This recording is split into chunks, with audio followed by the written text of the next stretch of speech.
नमस्कार, स्वागत है आपका खबरों का पंचनामा में। मैं हूं आपके साथ वक्ता। हम लेकर आए हैं देश और दुनिया की 5 बड़ी खबरें, जिस पर चर्चा के लिए हमारे साथ स्टूडियो में मौजूद हैं कैपिटल टीवी की एग्जीक्यूटिव एडिटर तृप्ति जी। तृप्ति जी, आपका बहुत बहुत स्वागत है। सबसे पहले नजर डालते हैं आज के हेडलाइंस पर। यूपी पंजाब में हुआ भारी मतदान, यूपी की 59 सीटों पर, जबकि पंजाब की सभी 117 विधानसभा सीटों पर वोटिंग। तो वहीं सपा का बीजेपी पर आरोप, चुनाव में बीजेपी कर रही गड़बड़ी, ईवीएम से साइकिल का निशान ही गायब। पीएम मोदी का सपा पर वार, 10 मार्च को बीजेपी की जीत के साथ खेला जाएगा रंग, तुष्टीकरण करने वालों को मिलेगा जवाब। उद्धव ठाकरे से मिले तेलंगाना के सीएम के चंद्रशेखर राव, बीजेपी को घेरने की तैयारी में जुटे विपक्षी दल, 2024 के लोकसभा चुनावों की तैयारियों में जुटे विपक्षी। ममता बनर्जी और प्रशांत किशोर की खटास खुलकर आई सामने, टीएमसी सांसद का पीके पर हमला, दलाली करने वाले कहां गए, हम ही आ रहे हैं काम।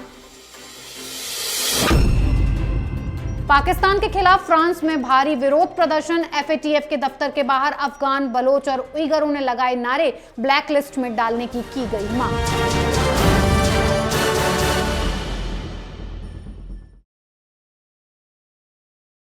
सबसे पहले बात पंजाब और यूपी में हुई वोटिंग की। यूपी के तीसरे चरण और पंजाब में आज वोटिंग हुई।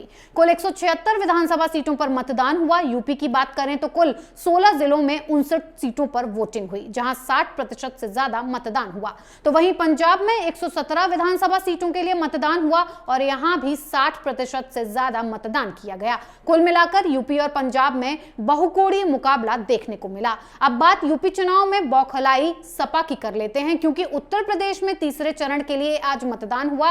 इस चरण में बुंदेलखंड और यादवलैंड कहे जाने वाले 16 जिलों की 59 विधानसभा सीटों पर कुल 627 प्रत्याशी चुनावी मैदान में हैं। इसीलिए सपा सरकार यहां बौखलाती नजर आई और वहीं आरोप लगाए जो हर चुनाव में लगाए जाते हैं। समाजवादी पार्टी ने एक बार फिर गड़बड़ी का आरोप लगाया, लेकिन इस बार उनका आरोप थोड़ा अलग है।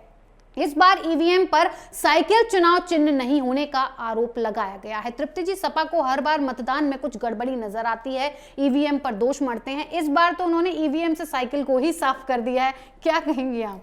देखिए, हर बार ये होता है कि चुनाव होने के बाद जब काउंटिंग होती है और जब ये हार जाते हैं, पिछले बार का भी अगर आप देखें, तभी इस तरह की बातें करते हैं।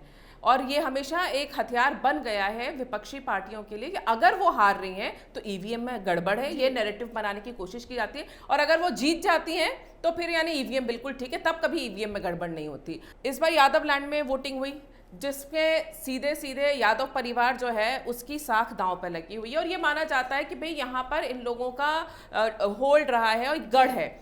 अगर ऐसे में भी अगर ये खबरें आ रही हैं कि भाई जो ईवीएम मशीन है उसमें से साइकिल का चुनाव चिन्ह ही गायब है और उसके बाद प्रशासन पूरी जांच करता है और ये फेक न्यूज़ निकलती है, यानी जानबूझकर ये अफवाह फैलाई गई कि भाई ईवीएम में से साइकिल का निशान गायब है। अब एक नैरेटिव तो बन गया, ये जो खंडन जो किया गया हो सकता है वो कईयों तक ना पहुंचे, लेकिन किस लोगों के दिमाग में ये बात तो बैठ गई कि भाई हो सकता है कि भाई निशान गायब हो, ईवीएम में गड़बड़ी की बात ये हमेशा से ही कहते रहे। और जब नतीजे आएंगे, अगर ऐसा होता है कि उसमें जो है यादव परिवार को वोट कम मिलते हैं या सपा को जो जहां जहां प्रत्याशी उतारे वहां वोट कम मिलते हैं, तो ये बेसिकली एक विक्टिम कार्ड खेलने की तैयारी ज्यादा लगती है। क्योंकि चुनाव के दौरान ही अगर आप इस तरह के सवाल उठाने लगे और वहीं के वहीं खंडन हो जाए, पूरी चेकिंग हो, प्रशासन ने पूरी जांच की और बाकायदा खंडन किया गया इस बात का कि ये झूठ बोल रहे हैं, तो इस झूठ बोलने का मकसद क्या है? या तो समाजवादी पार्टी को वैसी लहर अपनी नहीं दिख रही है या हार दिखाई दे रही है, इसलिए इस तरह की बातें की गई। कई जगह तो ये भी बोला गया कि वो साइकिल का बटन दबा रहे हैं और कमल की पर्ची निकल रही है, और ये हर चुनाव में होता है, हर चुनाव में ये बोला जाता है। और अगर वहां पर बीजेपी हार जाती है तो कोई कुछ नहीं बोलता, तब सब ठीक रहता है, तब वो सारी गलत बातें हो जाती है। और अगर बीजेपी जीत जाती है तो ईवीएम मशीन में गड़बड़ की गई थी और ये यही खेल वहां पर रचा जा रहा है। और ये सीधे सीधे 10 मार्च को जो नतीजे आ रहे हैं उससे पहले एक भूमिका बनाने की कोशिश भर है। यानी कि सपा को बौखलाहट नजर आ रही है अपनी हार की। बिल्कुल यही, फिलहाल तो यही दिख रहा है, क्योंकि अगर ये खबर झूठी है जो कि दावे के साथ प्रशासन ने कहा है, तो ये सिर्फ एक बौखलाहट जी। है। अगली खबर पीएम मोदी के सपा पर करारे वार की। उत्तर प्रदेश में तीसरे चरण के लिए आज वोट डाले गए, लेकिन चौथे चरण की जंग शुरू हो चुकी है। पीएम नरेंद्र मोदी ने उत्तर प्रदेश के हरदोई में एक रैली को संबोधित किया, जिसमें उन्होंने पहले की सरकारों पर जमकर हमला बोला और अहमदाबाद बम धमाके की घटना की भी बात की। पीएम मोदी ने कहा, पहली होली 10 मार्च को बीजेपी की बम्पर जीत के साथ मनाई जाएगी। हरदोई के लोगों ने देखा है कि कैसे इन लोगों ने कट्टा और सत्ता को खुली छूट दी थी। चुनाव हार रहे घोर परिवारवादी अब जात पात के नाम पर जहर फैलाएंगे। ये घोर परिवारवादी किसी जाति या समाज के लिए भी नहीं हो सकते। घोर परिवारवादी बिजली नहीं, बिजली का झटका देने के लिए तैयार बैठे हैं। जिनके काले कारनामे अंधेरे में फलते फूलते हैं, वो भी कभी प्रदेश को उजाला नहीं दे सकते। तृप्ति जी, पीएम मोदी ने जिस हिसाब से सपा को और विपक्षी पार्टियों को धोया है, क्या लगता है कि इस बार सपा का सुपड़ा साफ नजर आ रहा है? देखिए, जो पीएम मोदी की हरदोई में जो रैली हुई और उसमें जो उन्होंने भाषण दिया, उसमें सबसे ज्यादा जोर अगर किसी चीज पे दिया है तो वो आतंकवाद पे दिया है जी। जबकि आतंकवाद का मुद्दा हमेशा ये माना जाता है कि कश्मीर के लिए ठीक है, कश्मीर में अगर आतंकवाद का मुद्दा होता है तो चल जाता है, लेकिन यहाँ पर उत्तर प्रदेश में गुंडागर्दी की बात की जाती है, लॉ एंड ऑर्डर की बात की जाती है कि किस तरह से चीजें बिगड़ती हैं। लेकिन यहाँ पर पीएम मोदी ने पकड़ लिया है आतंकवाद, और उसमें बहुत बड़ा रोल है अहमदाबाद ब्लास्ट मामले के फैसले का, जिसमें कि आतंकी जो है यूपी का निकला जी। यूपी का जो मोहम्मद सैफ, जिसको सजा हुई है फांसी की, उसके पिता के सपा से रिश्ते निकले। तो सीधे सीधे ये उन्होंने इशारा दे दिया है कि सिर्फ गुंडागर्दी तक ही नहीं, समाजवादी पार्टी जो है वो आतंकवाद को भी सपोर्ट करती है और इस तरह के लोगों के साथ उसकी साठगांठ है। और इतना ही नहीं, माफिया राज की वो बात करते हैं। यूपी में आप देखिए, मैं एक उदाहरण के तौर पे आपको बताती हूँ कि आजमगढ़ एक ऐसी जगह रही है, जब भी आप बॉम्बे मुंबई की बात करेंगे और वहां पर अगर आप माफिया की बात करेंगे, तो सबसे ज्यादा जो शूटर के तौर पे लड़के जाते थे, चाहे वो दाऊद इब्राहिम के हों या किसी भी गैंग के हों, वो आजमगढ़ से जाते थे। अबू सलीम जैसा नाम जो है वो आजमगढ़ से निकलकर बाहर निकला और कोई प्रख्यात नहीं हुआ, कुख्याति हुआ, उससे उत्तर प्रदेश बदनाम होता है। तो बेसिकली पीएम मोदी ने सीधे सीधे हरदोई में जो बोला है, उससे उत्तर प्रदेश के उस इलाके के लोगों को ये साफ साफ बताने की कोशिश की है कि आप जिस पार्टी को सपोर्ट करते हैं वो सिर्फ गुंडागर्दी को नहीं, आतंकवाद को सपोर्ट करती है, आतंकवादियों को सपोर्ट करती है, उनके खिलाफ जो मुकदमे होते हैं उनके बचाव में उतरती है। तो ये आंखें खोलने के लिए एक काम किया गया था। दूसरी बात, महिलाओं को लेकर उन्होंने मुद्दा उठाया है, क्योंकि लॉ एंड ऑर्डर का जो मुद्दा है, ये बात चाहे बीजेपी के आप समर्थक हो चाहे आप विरोधी हो, अगर आप उत्तर प्रदेश में रहते हैं तो इस बात से इनकार नहीं कर सकते कि महिलाओं की सुरक्षा का मुद्दा एक बहुत बड़ा मुद्दा था यूपी में, और योगी सरकार के आने के बाद इसमें जो है काफी सुधार हुआ है। महिलाओं की सुरक्षा को लेकर जो बात कही है, वो सीधे सीधे उन्होंने ये बता दिया कि इससे ये साबित होता है कि जो समाजवादी पार्टी है वो किस तरह के लोगों के साथ रहती है और क्या वो उत्तर प्रदेश को इस तरह के लोगों के हाथ में सौंपकर बदनाम करना चाहते हैं। तो ये सीधे सीधे उन्होंने मास्टर स्ट्रोक जी। तृप्ति जी, अगली खबर बीजेपी को घेरने की रणनीति पर। तेलंगाना के मुख्यमंत्री के चंद्रशेखर राव ने महाराष्ट्र के सीएम उद्धव ठाकरे और उनके कैबिनेट मंत्रियों और नेताओं से सीएम के वर्षा बंगले में मुलाकात की। इस मुलाकात के दौरान अभिनेता प्रकाश राज भी वहां मौजूद थे। इस मुलाकात के कई मायने हैं। दरअसल विपक्षी दल बीजेपी को घेरने की तैयारी में जुट गए हैं। गैर बीजेपी नेताओं से तेलंगाना के सीएम की मुलाकात ने देश में एक बार फिर से तीसरे मोर्चे की सुगबुगाहट को तेज कर दिया है। महाराष्ट्र में सत्तारूढ़ शिवसेना के अध्यक्ष ठाकरे ने पिछले हफ्ते राव को फोन किया था और उन्हें मुंबई आमंत्रित किया था। कहा यह भी जा रहा है कि केसीआर ने अपनी मुहिम को इसलिए तेज कर दिया है क्योंकि वो आने वाले 2024 के लोकसभा चुनाव में खुद को तीसरे मोर्चे की तरफ से पीएम उम्मीदवार के रूप में देखते हैं। तृप्ति जी, इस मुलाकात के क्या मायने निकाले जाएं? देखिए, केसीआर का उद्धव ठाकरे से मिलना और उसके बाद शरद पवार से मिलना, ये साफ साफ इशारा है कि भाई ये फिर से वही कोशिश कर रहे हैं इन्होंने जो 2019 में भी की थी। 2019 में भी, पहले मैं आपको केसीआर के बारे में बता दूं कि कांग्रेस के विरोधी रहे हैं। बीजेपी को, एनडीए को ये एनडीए में ना रहते हुए समर्थन देते रहे हैं। लेकिन पिछले दिनों तस्वीर तब बदल गई जब इन्होंने तेलंगाना में बीजेपी का होल्ड बढ़ते हुए देखा। तेलंगाना में बीजेपी कभी टीआरएस के लिए चुनौती नहीं रही थी, सीधा सीधा मुकाबला कांग्रेस से रहा था, इसलिए कांग्रेस से इनकी चिढ़ की वजह बिल्कुल साफ थी। लेकिन जो हैदराबाद म्युनिसिपल कॉर्पोरेशन के चुनाव हुए उसमें बीजेपी की जिस तरह से जीत हुई है, वहां इनके जो है पैरों के नीचे की जमीन हिल गई कि भाई ये अगर मजबूती से उठ रही है ये पार्टी, तो ये सबसे बड़ी पार्टी के तौर पे इन्हें वहां चुनौती दे देगी कांग्रेस के बाद। अब कांग्रेस का वहां पे जनाधार गिरता जा रहा है। पिछले दिनों एक बीजेपी के नेता को भी गिरफ्तार कर लिया गया था, जिसपे काफी बवाल हुआ था, और प्रधानमंत्री मोदी ने बकायदा उसमें अपनी बात कही थी, उनसे बीजेपी के नेता से बात भी की थी। तो ये सीधे सीधे इशारा दिया जा रहा है कि बीजेपी जो है अपने पैर जो तेलंगाना में पसार रही है, जो कि केसीआर को खतरे की घंटी लग रही है। अब इन्होंने 2019 में क्या किया था, 2019 में भी इन्होंने ये कोशिश की थी कि एक ऐसा मोर्चा बनाया जाए जो नॉन बीजेपी है और जो नॉन कांग्रेस रहे, जिसमें ना कांग्रेस, यानी जो दो राष्ट्रीय पार्टियां हैं, क्योंकि भारत में दो ही राष्ट्रीय पार्टियां, बाकी सब क्षेत्रीय पार्टियां और स्थानीय पार्टियां हैं, तो जो दो राष्ट्रीय पार्टियां हैं उनको अलग करके बाकी जो स्थानीय पार्टियां हैं, जैसे कि शिवसेना है, तृणमूल कांग्रेस है, एनसीपी है, इन्होंने आरजेडी है, इन सबको मिलाकर एक तीसरा मोर्चा बनाने की कोशिश की थी और बहुत ही बुरी तरह से असफल हुआ था। अब ये एक बार फिर से वही कोशिश की जा रही है। पिछले दिनों ममता बनर्जी भी उद्धव ठाकरे से मिली थी और ये कोशिश ये कर रहे हैं कि ये इसके पीएम पद के उम्मीदवार के तौर पे दिखें, जबकि शरद पवार जो कि 1991 से सपना देख के बैठे हैं पीएम बनने का और इस तरह का कोई गठजोड़ बन जाए, वो पूरा नहीं हो पा रहा और वो क्या पूरा होने देंगे। तो ये आपस में जो क्षेत्रीय पार्टियां मिलकर कर रही हैं, ये किसी भी कीमत पे सफल होता हुआ नहीं दिख रहा है, अगर इतिहास भी देखा जाए। और बीजेपी को अगर हराने के लिए आप एक राष्ट्रीय पार्टी कांग्रेस को दरकिनार करके और अपनी पार्टियों के दम पर ये कोशिश करें कि एक तीसरा मोर्चा बन जाए, तो क्षेत्रीय पार्टियों का प्रभुत्व और असर जो है उनके क्षेत्र तक रहता है।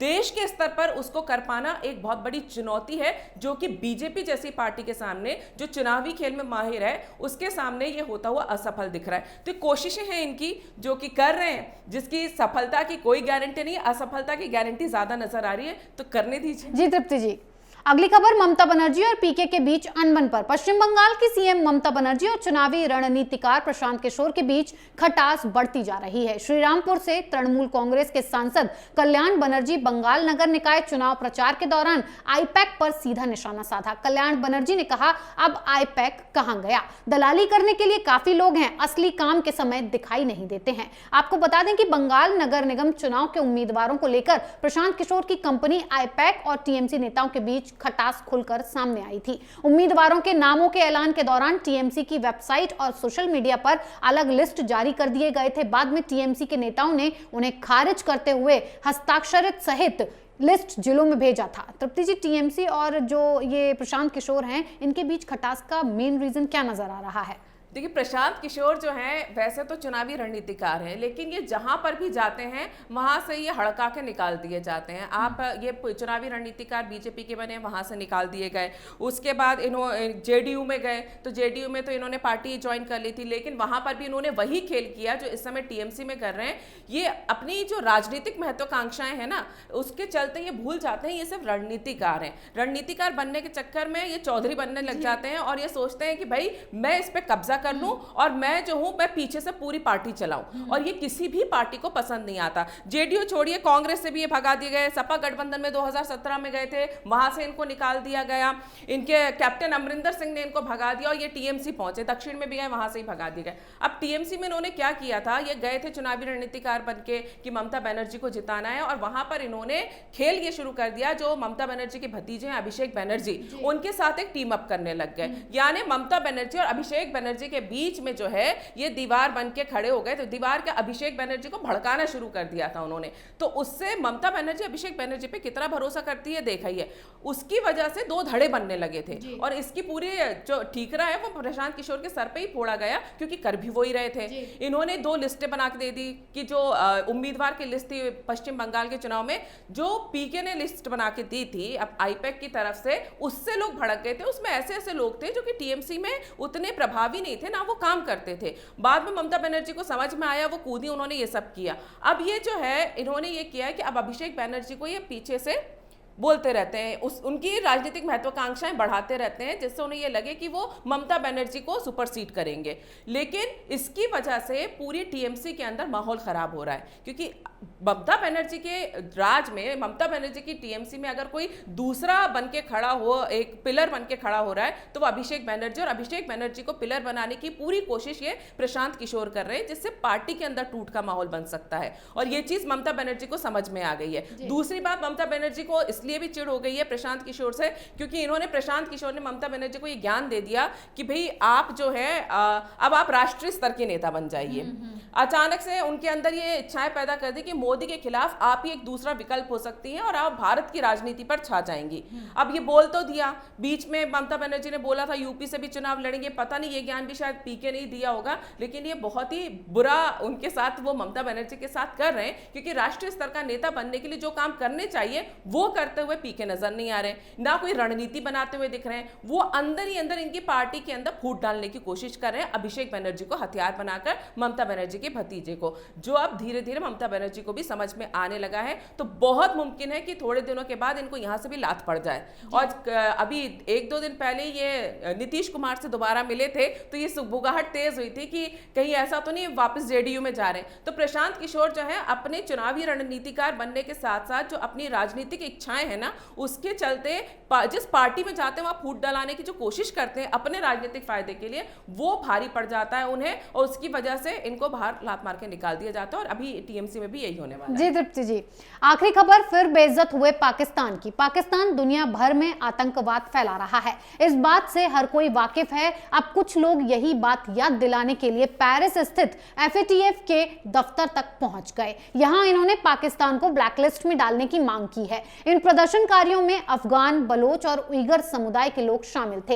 ये FATF के दफ्तर के ये याद दिलाने के लिए पहुंचे कि आतंकवाद को फैलाने में पाकिस्तान की कितनी बड़ी भूमिका निभा रहा है। इस प्रदर्शन से जुड़ा एक वीडियो पाकिस्तानी पत्रकार ताहा सिद्दीकी ने भी अपने ट्विटर अकाउंट पर शेयर किया है, जिसमें लोग पाकिस्तान के खिलाफ प्ले कार्ड लेकर खड़े हुए दिखाई दे रहे हैं। तृप्ति जी, पाकिस्तान को ब्लैकलिस्ट करने की मांग पेरिस में भी उठने लगी है, और कितनी बेइज्जती करवाएंगे पाकिस्तानी।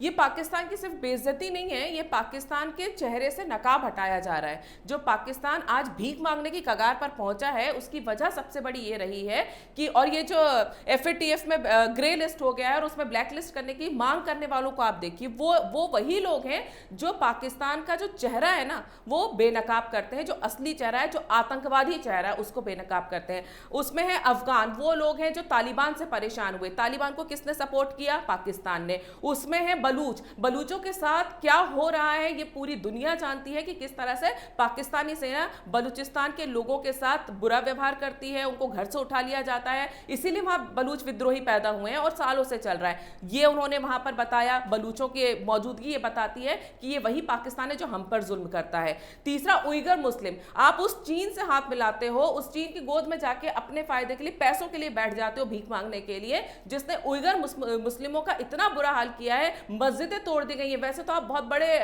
इस्लामी मुल्क बनते हैं और आप मुसलमानों के बहुत बड़े वो पैरोकार बनते हैं, लेकिन जब बात चाइना की आती है, चाइना के मुसलमानों की आती है, तो जितना बुरा उनके साथ हो रहा है, वो मानवाधिकारों की धज्जियां उड़ाने वाला है। वेस्टर्न कंट्रीज उस पर आवाज उठा रही हैं, लेकिन ये मुस्लिम कंट्री होने के बाद, इस्लामिक कंट्री होने के बाद इमरान खान हाथ मिलाता और एक शब्द नहीं बोलता उइगर मुसलमानों के बारे में। तो ये चीज है, ये बेनकाब करता है उनको, और ये चाहते हैं कि इनको ब्लैकलिस्ट कर दिया जाए, क्योंकि सबसे ज्यादा जो इस्तेमाल अभी हो रहा है भारत के खिलाफ तो कर नहीं पा रहे। कश्मीर में पाकिस्तान वैसे भी कुछ नहीं कर पा रहा है, 370 हटने के बाद सिवाय रोने के कुछ नहीं कर पा रहा है। लेकिन जहां कर रहा है, जहां पे लोग प्रताड़ित हैं, वो ये बताना चाहते हैं FATF को कि भाई हमारे साथ हो रहा है, आप जांच करो ये पैसा कहां से आ रहा है जो हमारे खिलाफ इस्तेमाल हो रहा है, और ये पाकिस्तान कर रहा है। और ये पाकिस्तान की पूरी दुनिया के सामने पोल खोलने की कोशिश की गई है, जो कि पाकिस्तान के FATF पे ग्रे लिस्ट से जो ब्लैक लिस्ट है ना, उसमें करने के लिए बहुत बड़ा हो सकता है। और पाकिस्तान को हो सकता है ब्लैकलिस्ट कर दिया जाए, जिसके बाद पाकिस्तान को समझ में आएगा कि आतंकवाद के साथ देना, मतलब उसके बाद, उसका साथ देने के बाद कितने बुरे आपको नतीजे भुगतने पड़ सकते हैं। जी तृप्ति जी, बहुत बहुत धन्यवाद इतनी जानकारी के लिए। खबरों का पंचनामा में आज के लिए इतना ही। देश विदेश की बाकी खबरों और उनके सटीक एनालिसिस के लिए देखते रहिए कैपिटल टीवी। हमें लाइक कीजिए, शेयर कीजिए और कैपिटल टीवी को सब्सक्राइब कीजिए। नमस्कार।